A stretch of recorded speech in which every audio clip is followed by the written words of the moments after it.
quels sont les critères de base, les critères vitaux dans le processus d'approbation d'un vaccin? Oui, alors on regarde en gros deux grands chapitres. Un chapitre qu'on appelle les aspects cliniques du vaccin, donc son efficacité, son innocuité, la sécurité, donc est-ce qu'il rend les gens malades, est-ce que certains effets secondaires importants sont décrits, etc. Donc ça, ce sont des études très approfondies. On analyse tout ce qui s'est passé dans chacun des 30 000 ou 44 000 personnes qui ont participé aux études de phase 3 pour les deux vaccins.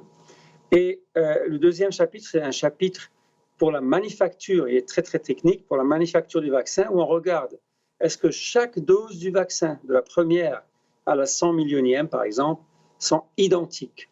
Alors c'est très important de faire cela parce que ce sont des processus biologiques, on fait pousser des virus ou on fait pousser des bactéries ou des cellules, et bien sûr la biologie, on ne contrôle pas tout, donc c'est hyper important de bien mettre au point à des échelles industrielles où on fait des productions dans des milliers de litres ou parfois des dizaines de milliers de litres par batch de vaccins, de s'assurer que tout a été bien contrôlé, que tout est identique. Et les agences vont aussi dans les usines